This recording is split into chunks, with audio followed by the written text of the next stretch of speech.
कारण किसका?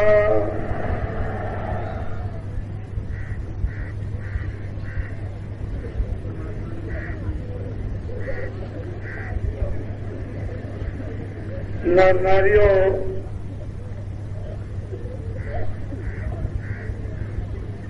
बच्चे और बच्चियों,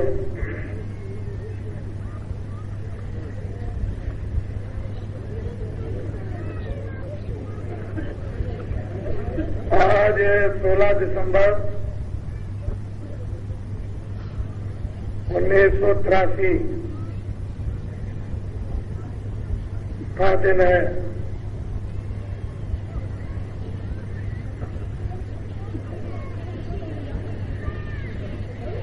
आज आपने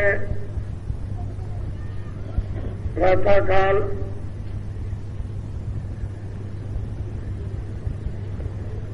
मथुरा नगरी की फेरी लगाई।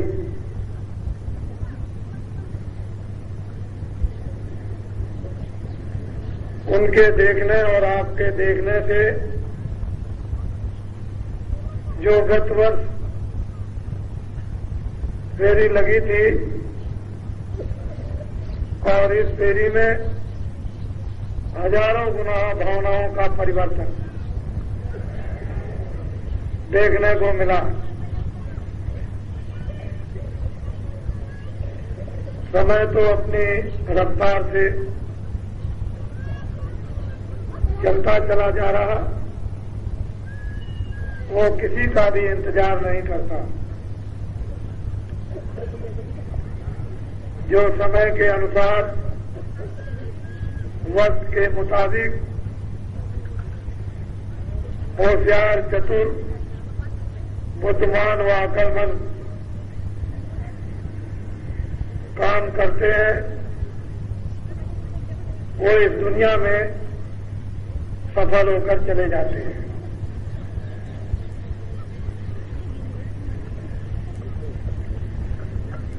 दूर दूर से आप आए हुए, मुझे तो इतना दृश्य आपको दिखाना ही था और वो दिखाया आपको। आप सबके अंदर एक नई भक्ति और एक नया जोश, और उस जोश का की सावधानी, ये तीन चीजें हर वक्त और हर समय बढ़ना चाहिए। भक्ति भी बढ़े, भक्ति के अलग अलग और अनेक रूप हैं, और ये भक्ति जब पूर्ण होती है तो ये जीवात्मा मालिक में सतलोक में जाकर लय हो जाती है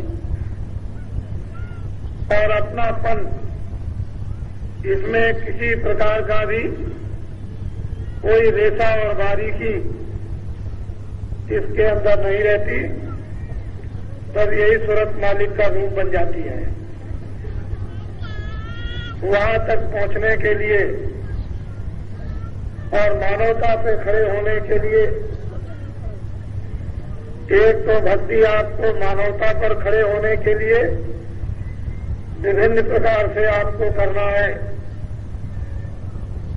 और मानवता पर आप खड़े हो गए तो दूसरी भक्ति आत्मा को जगाने के लिए प्रारंभ करनी है, और इसके भी चैतन्यता के अनेक रूप हैं। मानवता की भक्ति को मानवता पर आने के लिए अनेक रूप, आत्मा को जगाने के लिए और आत्मा की भक्ति मालिक के पास पहुंचने के लिए बहुत रूप। नित्य नवीन नया जोश, नित्य नवीन नई भक्ति, नित्य नवीन नए दर्शन और नया श्रवण, कानों से सुनना। अगर इसी रूप में लगे रहे तो राजाओं के त्याग का इतिहास खत्म हो जाएगा।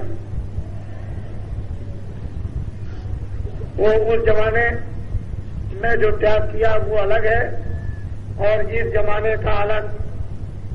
ये त्याग इस जमाने का बहुत ही उच्च कोट का प्रशंसनीय और आदर्शपूर्ण वो त्याग और था। अब त्याग उस त्याग की अलग क्रिया थी, अब के त्याग की अलग। वो वक्त बलिष्ठ था, ये वक्त जर्जर। वो वक्त ईमानदारी, सत्यता और सदाचार का, ये वक्त झूठ और छल कपट और बेईमानी धोखेधड़ी का। उस वक्त की इतनी महिमा नहीं होगी जो इस वक्त की होगी। हर सत्संगी को, सत्संगी और सत्संगिन व बच्चे और बच्चियों को नई भक्ति, नया जोश जगाए रहना चाहिए। ये नहीं कि हम पुराने हो गए, 2 बरस, 4 बरस और 10 बरस के, ये नहीं। जब तक अंतिम सांस रहे तब तक एक नया नवीनतम जोश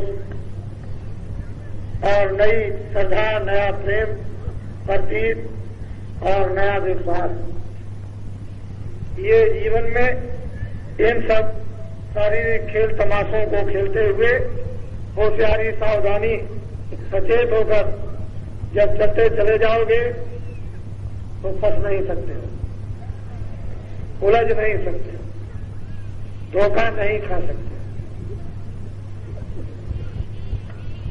आप ये बताओ कि आपको कोई 1 लाख रुपए दे तो धर्म छोड़ दोगे? नहीं। तो 1 लाख की पूजा नहीं होगी, 1 लाख के त्याग की पूजा होती है। लाख की पूजा नहीं, लाखों और करोड़ों तो बहुत लोगों के पास है, उसकी पूजा नहीं, त्याग की पूजा। लोग बहुत आपको प्रलोभन देंगे कि हम तुम्हारा ये काम कर देंगे, हम तुमको लाखों दे देंगे, हम तुमको ये पद दे देंगे, हम तुमको दुकान दे देंगे, हम तुमको खेती दे देंगे। ये सब देने के बाद आप धर्म छोड़ दोगे? ये बात, ये सब चीजें जो प्रलोभन में आती हैं, ये तो यहाँ की हैं। और अगर वो देवता जो बांटते हैं वो जब देने लगेंगे तो ये मालूम होता है कि मुल्क का धन सब दे रहे हैं, सब कुछ दिया जा रहा है, कुछ बाकी नहीं रखते। छोटी चीजों में मत फंसना, बड़ी चीज के सामने छोटी चीज में मत उलझना। जो छोटी चीज में उलझते हैं वो आगे नहीं बढ़ते, और जो राज में फंस जाते हैं वो आगे नहीं चलते हैं। जो राज को त्यागते हैं वो तपस्वी होते हैं, सिद्ध हैं, और सिद्धता को जो त्यागते हैं वो योगी होते हैं, और योगियों को जो त्यागते हैं वो योगेश्वर होते हैं, और योगेश्वरों को त्याग दें तो साध बन जाते हैं, और इसको भी त्याग दिया जाए तो संत होते हैं। छोटी चीज के लिए फंसना नहीं। नया जोश, नई भक्ति और नई श्रद्धा, इसको बराबर जगाते रहो। ये एक प्रकार की अग्नि है और जलती रहेगी, बुझने नहीं पाएगी। तो जब चाहोगे तब इससे काम ले लोगे। आज 16 दिसंबर है, गुरु महाराज की पुण्यतिथि 15 को समाप्त हो गई और अब 16 लग गई।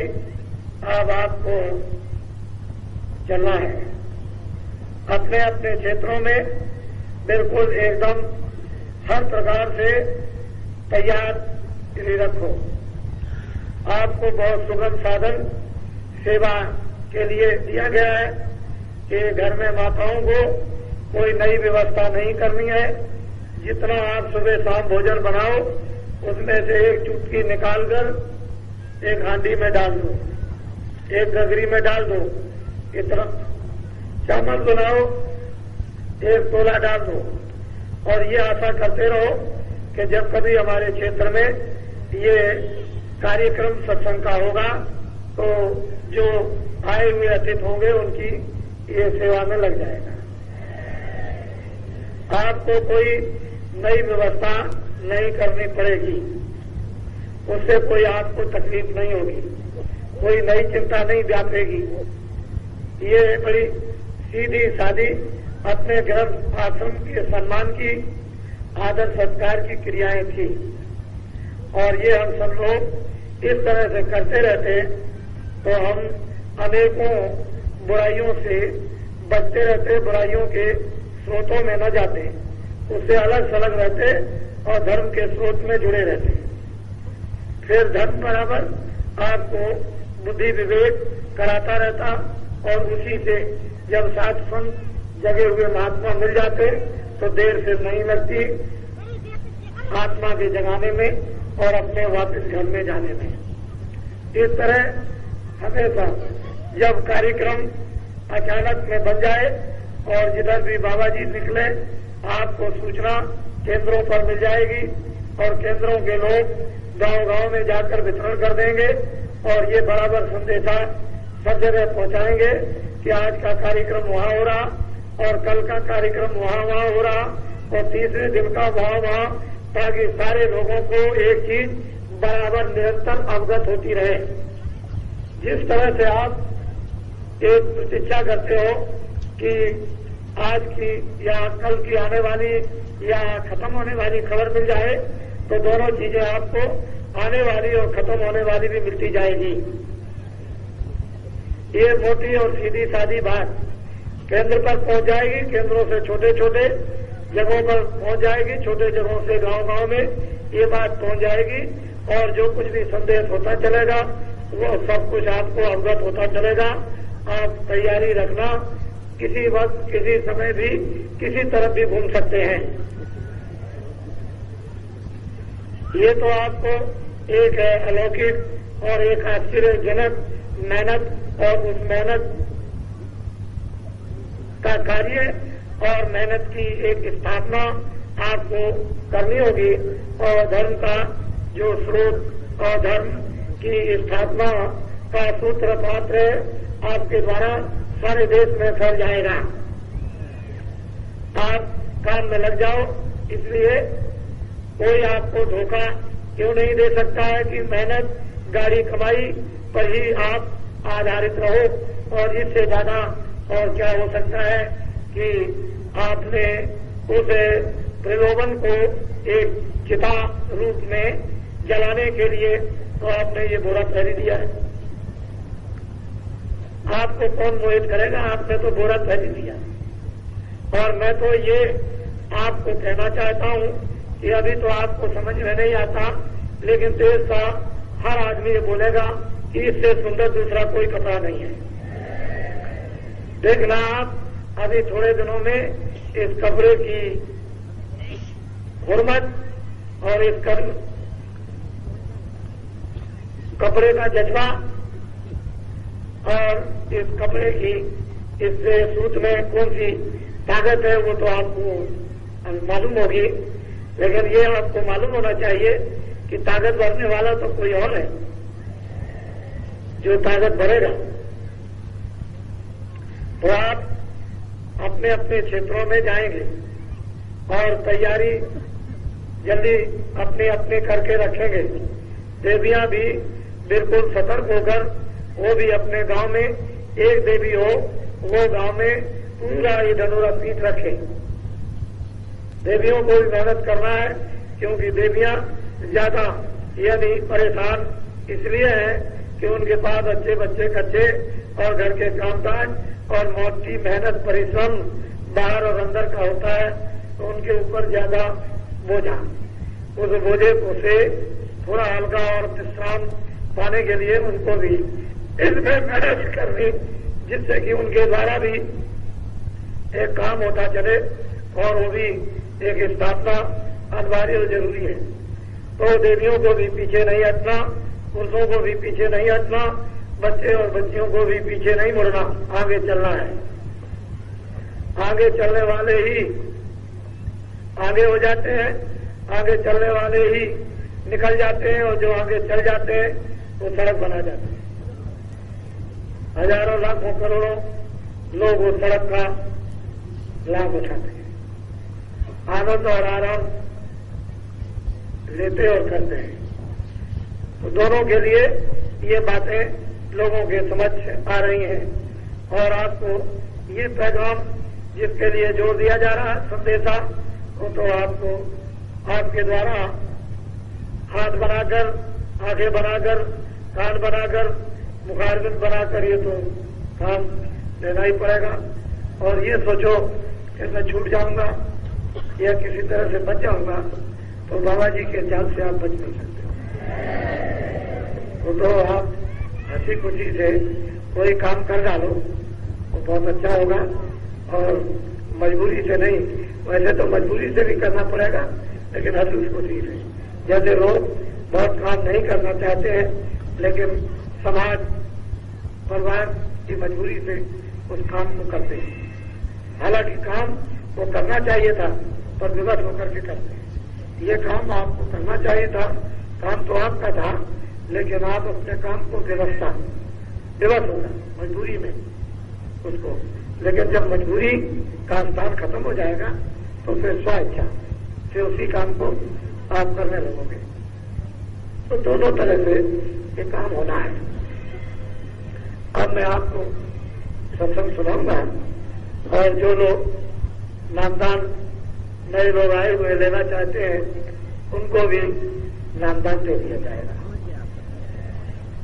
आप हमारी भाषा को, हमारे विचारों को, हमारे लक्ष्य को आप समझने की हमेशा कोशिश करते रहो कि बाबा जी का उद्देश्य क्या है, बाबा जी चाहते क्या है और वो किसके लिए क्या चाहते हैं, किसके लिए क्या करना चाहते हैं और उनका काम क्या है। अगर आप इसको अपने ध्यान में रखते रहोगे बराबर हर काम के साथ, तो कभी विचलित हो धोखा नहीं खा सकते। ना आप विचलित हो सकते हो ना धोखा खा सकते।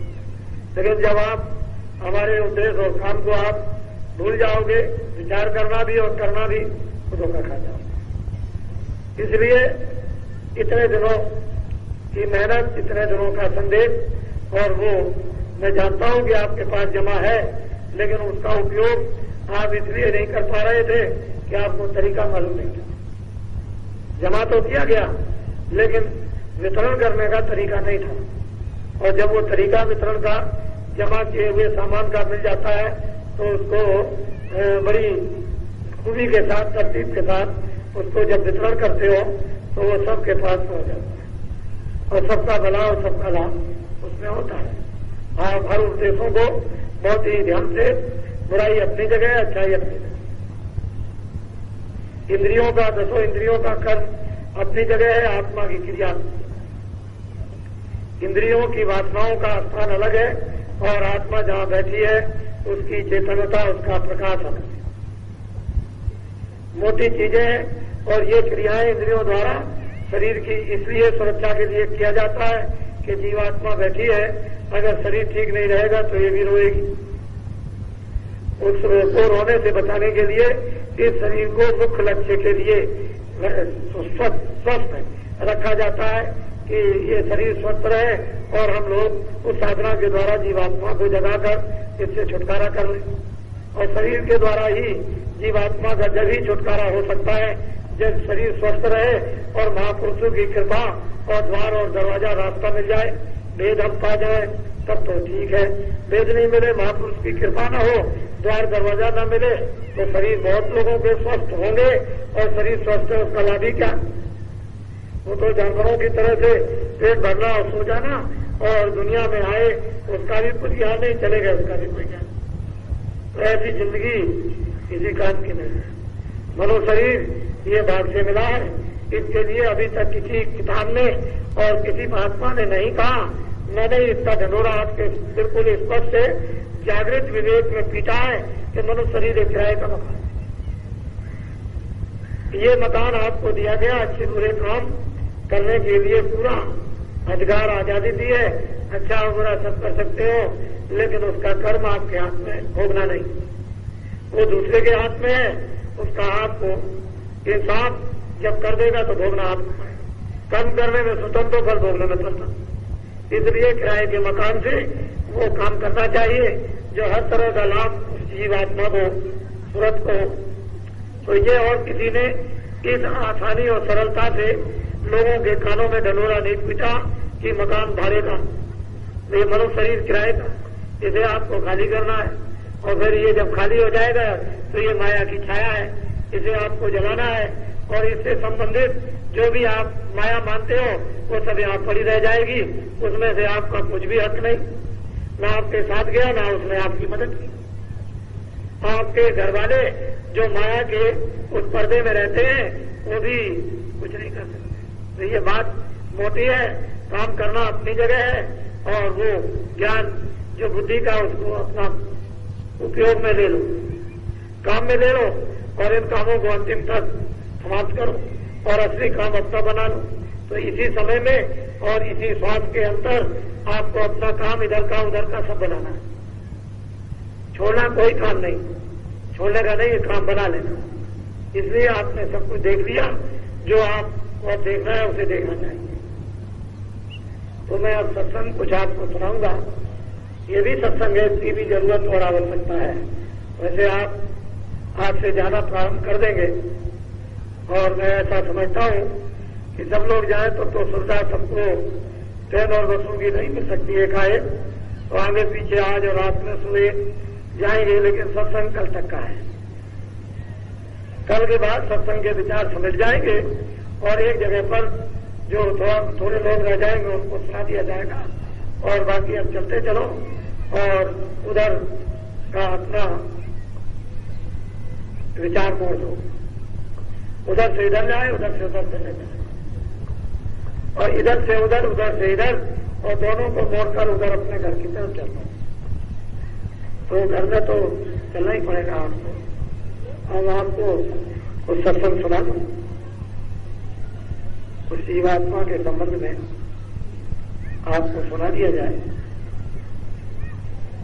आप जिस मनुष्य शरीर में बैठे हुए हो, ये तो 5 तत्वों का है, जल, पृथ्वी, अग्नि, वायु, आकाश। इनमें से कोई भी मसाला कम हो जाए तो शरीर अस्त व्यस्त हो जाएगा। जैसे आंख नहीं, पैर नहीं, हाथ नहीं, बुद्धि नहीं, पागलपन, कोई भी तत्व की कमी हो जाए, जल तत्व की, अग्नि तत्व की, वायु तत्व की, आकाश तत्व की, तो ये शून्य हो जाता है। जैसे जानवरों को बोध नहीं आगे पीछे का, लेकिन वर्तमान का उतना ही उनको बोध होता है जो सामने, उसके आगे बोध नहीं।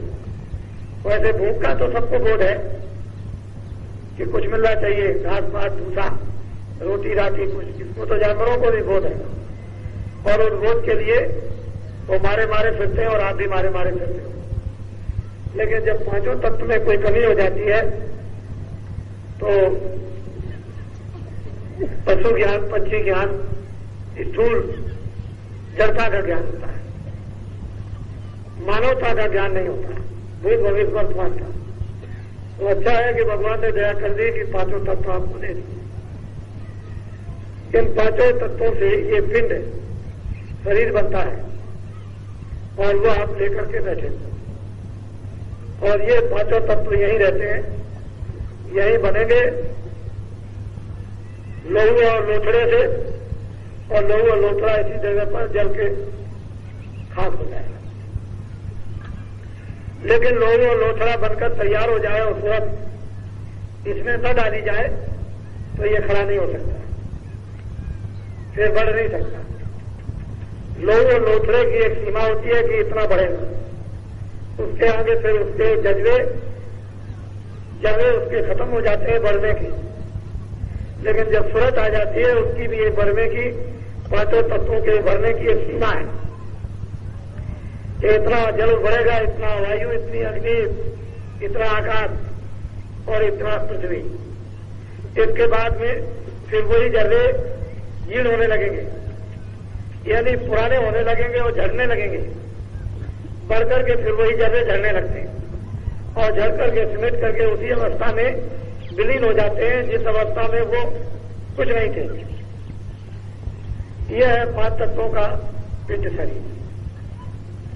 इसको कहते हैं मृतलोक।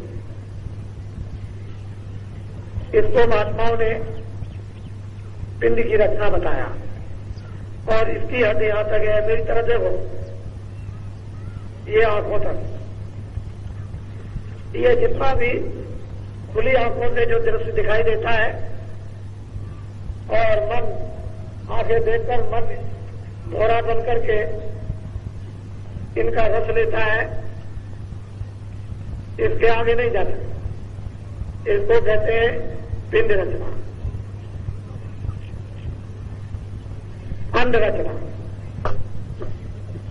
ये इधर पिंड की ये रचना है और इसमें 4 खाने 84 लक्ष्योनियां, अंडज, पिंडज, उपमज, अस्थावर। ये तो मुख्य प्रधान अंडे से पैदा होते हैं, जेल से पैदा होते हैं। जब बरसात होती है तो एक बालगी जीव जब पैदा हो जाते हैं तो अंडज और पिंडज, उपमज, ये 4 योनियां। इसमें नस्लें अलग अलग, वो उसने नस्लें अलग अलग बना रखी हैं, लेकिन खाने 4 ही हैं, अंडज, पिंडज, उपमज, अस्थावर।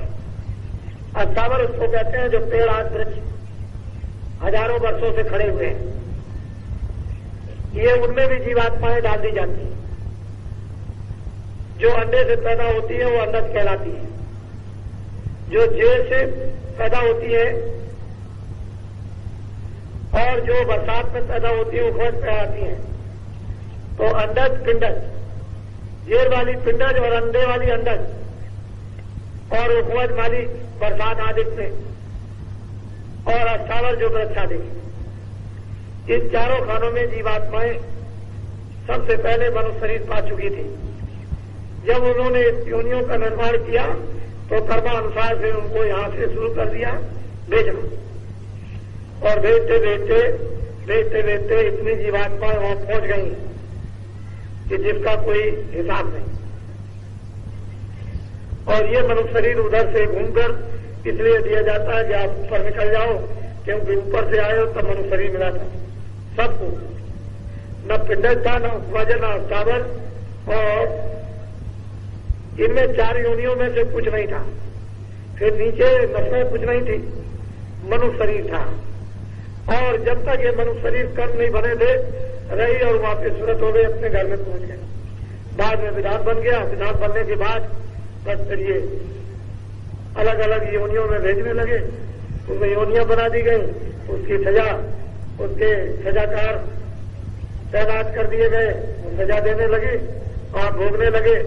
महात्मा उपदेश करने लगे, ये मत करना, ये करोगे तो ये हो जाएगा, आप उसको भूलने लगे। ऐसे चलते चलते ये आपके सामने दृश्य आ गया। अब आपको ये अवसर मिला है कि इसको पा करके आप वापस अपने घर में नीचे मत जाओ। तो ये तो